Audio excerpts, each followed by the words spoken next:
Our next speaker, we have Haitham Al Rawahi, who will be talking about the hidden gems of Oman's mountains. He is a wildlife biologist at the Office for Conservation of the Environment, and I'm so excited to hear what he has to say. Oman is an amazing country with some really interesting biodiversity, so I'm so excited for this talk. I'll just bring you in now. How are you doing? Hi, how are you? I'm very good. How are you doing today? I'm doing very well, just enjoying the rest of lectures and waiting my time. Well, your time has come, and I'm just so excited for this talk. I keep hearing some really interesting stuff coming out of Oman with different conservation projects, so I'm so excited to hear about your project. Yeah. Do you want to go ahead and share your screen? Yeah, I will share my screen right now. Great. Let's wait for that to come up. It should pop up in a second.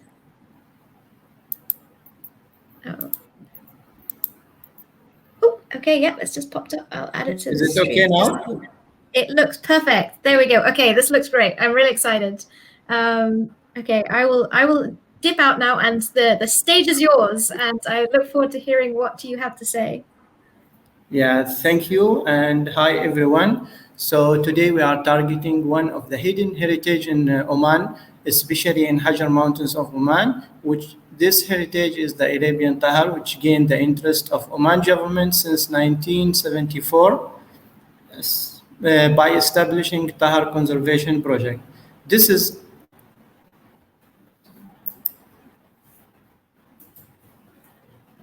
is Haitham Al Rawahi talking, a wildlife biologist at Office for Conservation of the Environment.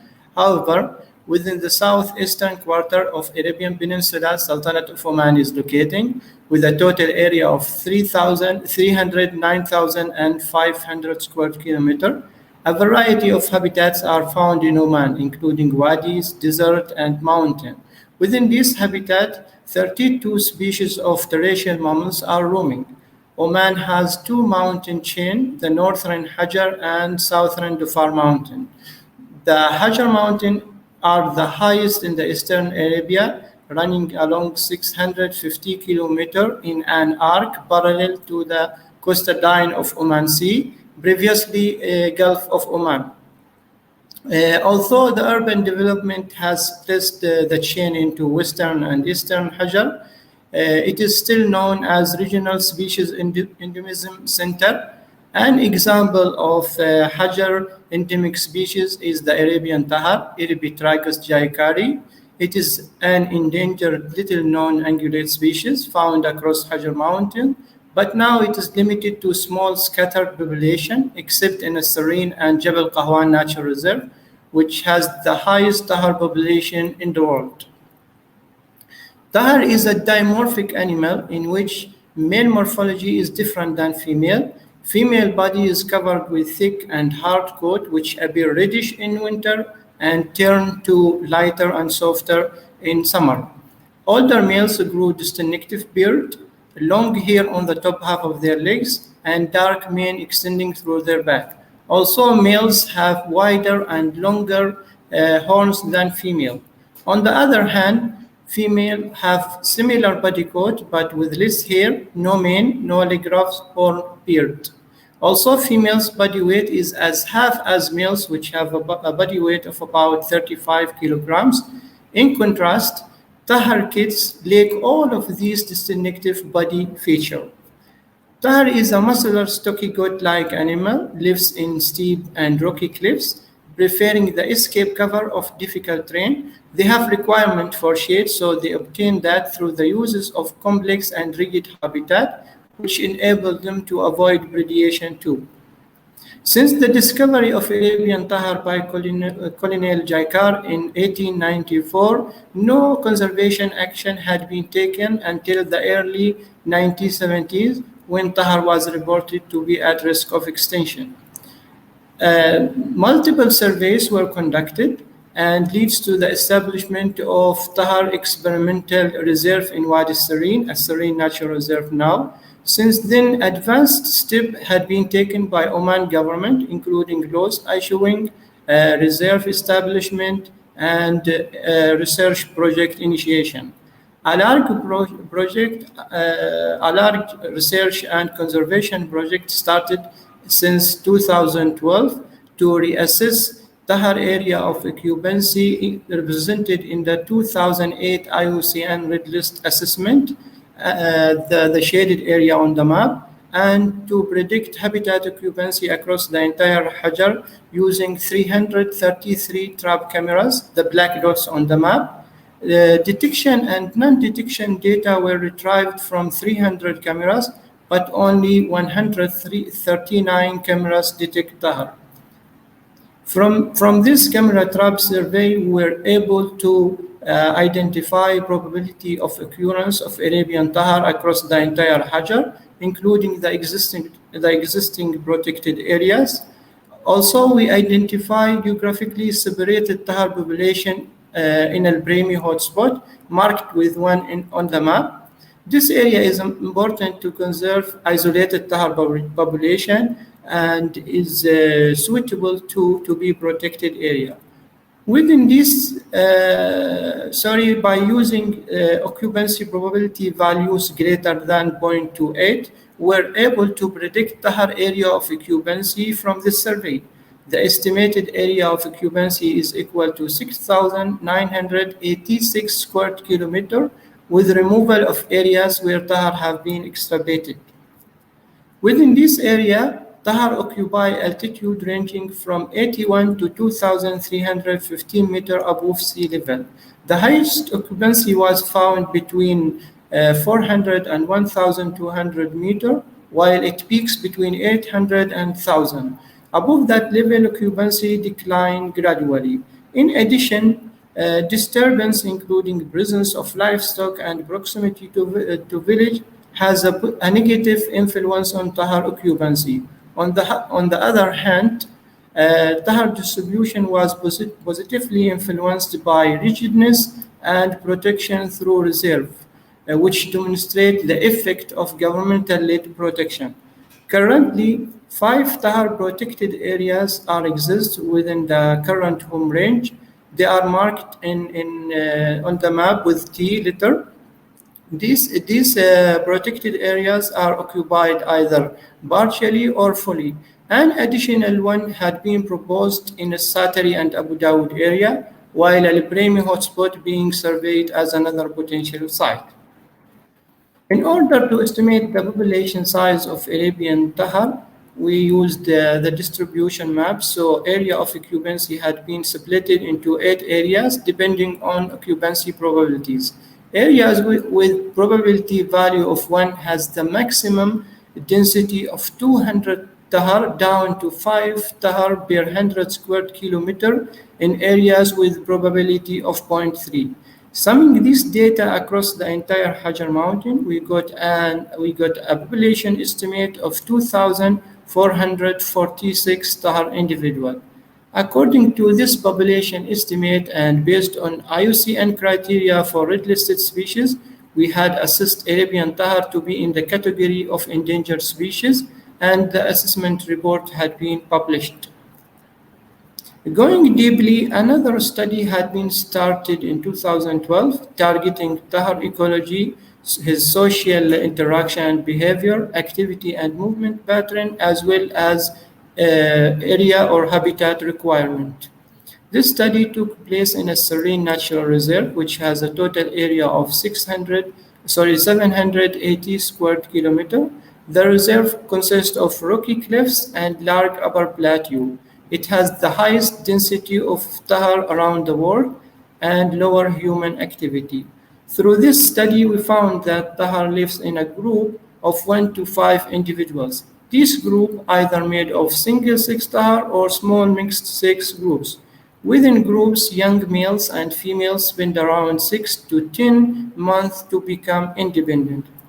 The reproduction cycle of Arabian Tahr has one main breeding season. The primary mating season began in September, in which males and females start looking for their breeding partner. Then breeding reach the first week in October and start decreasing gradually. After a gestation period of 169 days, females of primary breeding season gives birth in late March or April. Uh, Lost pregnancy or unsuccessful breeding females might goes into a secondary breeding season in February and gives birth in July or August. However, Tahar is a seasonal breeder. They never breed in summer, and females give a birth of one kid per year. Many mammal species use chemical communication through odors in social behavior, including ungulate species. These odors are deposited either by exertion or by rubbing of skin gland. The function of this communication method is marking of home range for defense and use, marking of social status, and marking related to reproduction. Therefore, we constructed an experiment to test these functions and the rules of scraping activity at Arabian Tahr bit. So we identified the 7 sites in which 3 bits per site were exist. One bit is an original created by Tahr itself, while the rest were dug by us in either side of the original one. All bits have the same width, length, and depth, separated by 1 meter and arranged in a way so that the coming Tahr can see all of these bits at the same time. To record all activities occurs at the bit, 2 to 3 trap cameras in video mode were placed. This video explains what does scraping behavior means.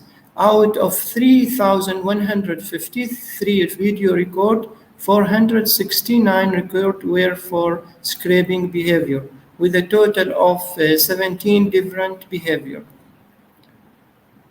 9 of these different behavior were used by all Tahr 6 and 8 classes. Regarding the annual distribution of bit use and its relation to reproduction, we had graphed monthly frequency of male and female scraping activity. The graph showed that both male and female scraping frequency peaked together in October, the primary breeding season, and February, the secondary breeding season.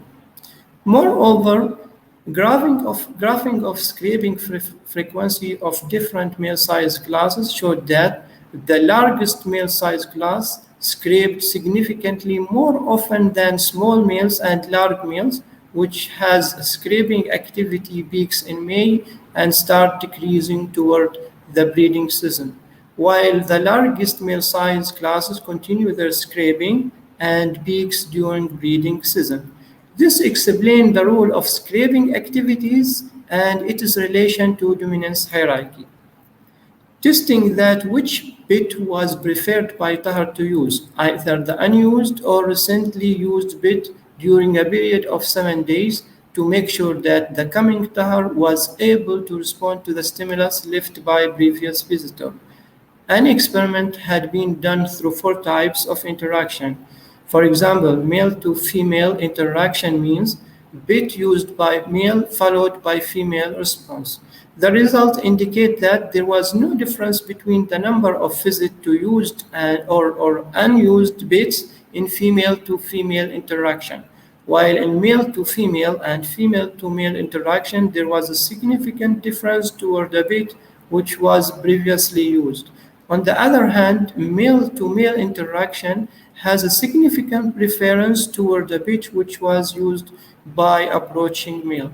This result explained the role of bit in communication between and within Tahr sexes.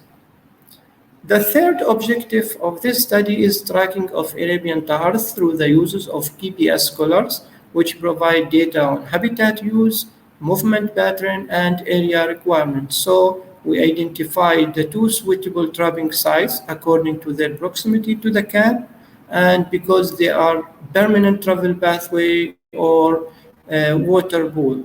They are actively used before and during primary breeding season, and the best time for trapping is either early morning hour or evening time. For safe capture of Arabian Tahr, we used a special handmade leg snare. This snare made of elastic ropes to avoid any possible injuries.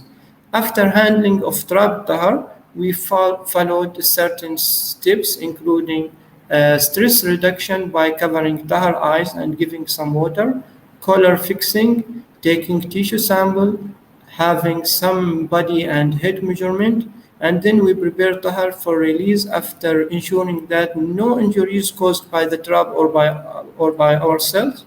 And finally, we release Tahr after selecting the safe pathway. Up to date, 42 Tahr individuals had been trapped. 27 of them were fit enough to be collared. 18 of them were males, while 9 are females. Through collars data, we found that Tahr moves 2.4 to 11.8 km per day. Also, males use greater area requirement than female, with 5 to 30 and 4 to 8 square kilometers respectively.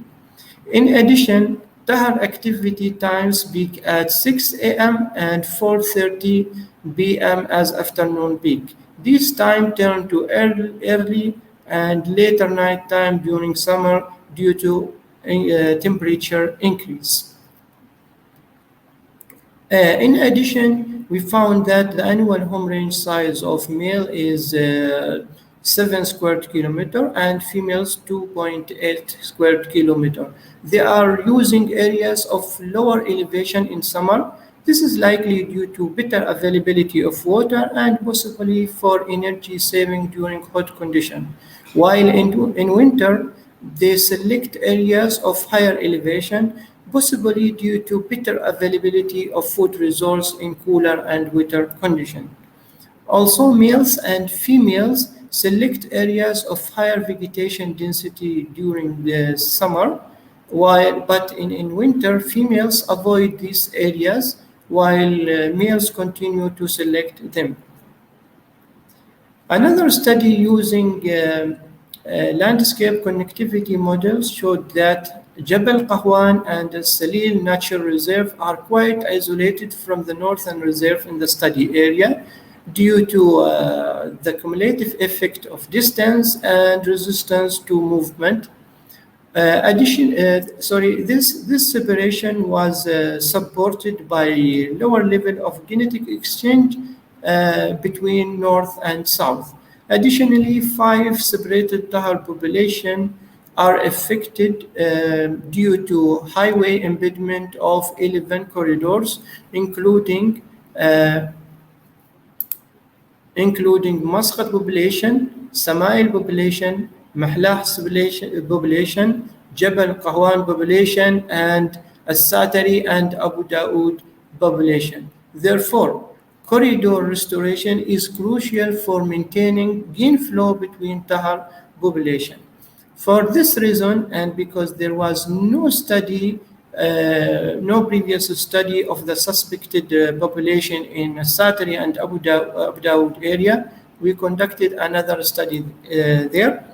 This study is funded by National Bank of Oman and started in 2017. We aim to study Tahr distribution and its critical zone there, as well as the effect of habitat fragmentation, because this area was the northeastern extension of a serene mountain until it became fragmented by Muscat-Sur Highway.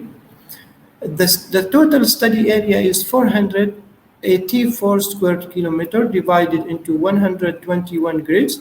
Each grid is 2 by 2 kilometers. However, this project divided into 2 phases. The current phase covered an area of 256 square kilometers divided into 64 grids and have been completed. 5 grids were removed due to their location, and 62 camera traps were deployed with one camera trap was placed in each grid. Detection and non-detection data were extracted from 39 cameras, while 23 cameras were stolen. Arabian Tahr was detected only in 16 cameras, found more commonly in the deeper sampling site of the Central Plateau, and connected with areas of 30 to 60 trap night detection and areas of less detection. This provides a good sign of healthy and non-fragmented population. However, it might be an indicator of one single herd consisting of related individuals, as Tahar is a territorial species. Moreover, these areas are quite steeper and relatively away from the nearest village, while water resources are scattered within and around it.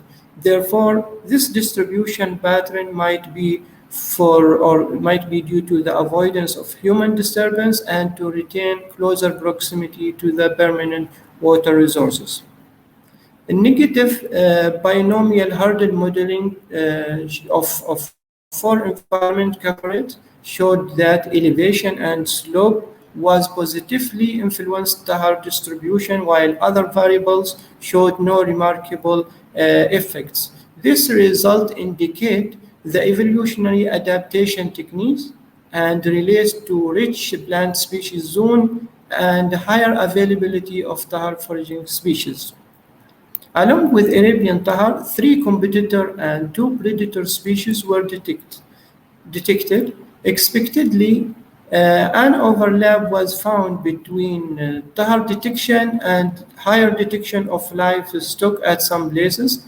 This overlap demonstrates the interference in the food web of both species as well as adaptation capability of livestock to different environment. On the other hand, compatibility between fox distribution and higher Tahar presence probably linked to the similar habitat feature and the widespread distribution across long-range altitude. Through these studies, many risk-threatened Arabian Tahr were identified, most of them related to industrial and urban development, such as mining, which can lead to habitat destruction and fragmentation, competition with livestock and feral donkeys, and sharing of food and water resources can cause diseases transmission. Poaching is an issue, but now it is limited due to restricted laws and regulation. Therefore, awareness increasing can contribute to risk and threat reduction. For this purpose, OCE had initiated an environmental education program in the academic year of 1718. In this program, 12 sessions about conservation of Arabian Tahr had been introduced to grade 5 and 10, targeting specialists and public. Results of Tahr conservation project had been presented in several conferences and workshops, such as Oman First Environmental Forum and Oman Natural Heritage Lecture in collaboration with Royal Geographic Society. Official visit is an effective way to keep decision makers in contact with Tahar facing threats for solution implementation purpose. VIP visitors were also targeted to highlight Oman wildlife wealth. For wider spread of knowledge and awareness, we went to read it and visual media such as press coverage and radio program such as environment conservation stories as well as TV interviews.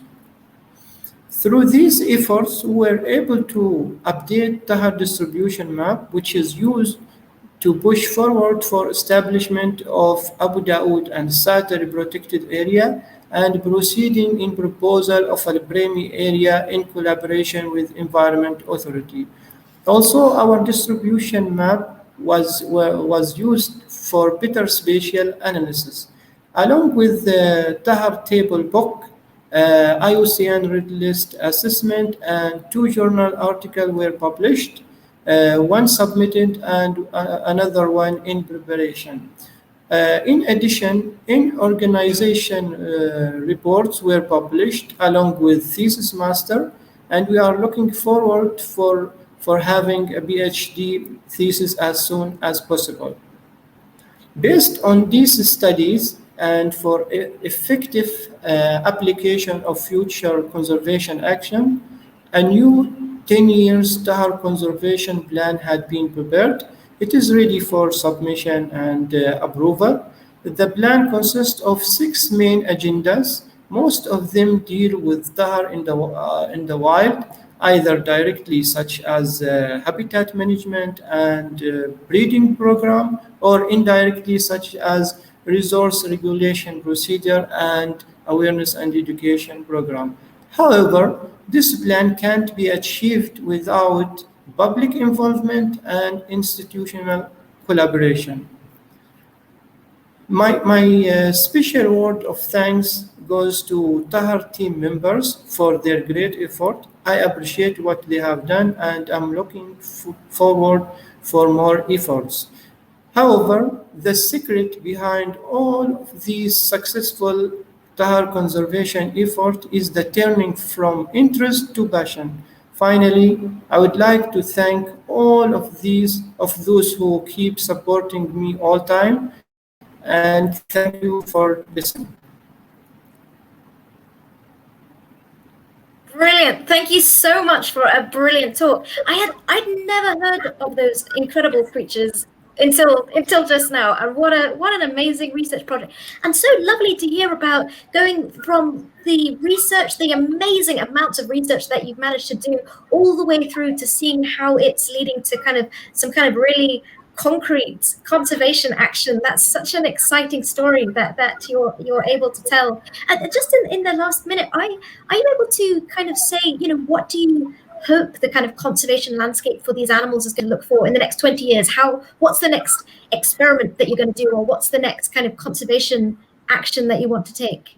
Yeah, the main priority now for us in our plan is to bring Arabian Tahr from endangered list to be much safer place so that we can keep it for next generation, as well as we can use it as a cultural icon for our environmental tourism, and to have it like a source of income for our country. Brilliant. Oh my goodness. Well, thank you so much for taking the time to share this incredible story with us today. I feel very inspired and I want to learn more about this incredible animal. So thank you so much for coming to speak to us today. Thank you. Great. And have a lovely rest of your day. And thank you so much. Yeah, thank you. Thank you for your time. Thank you.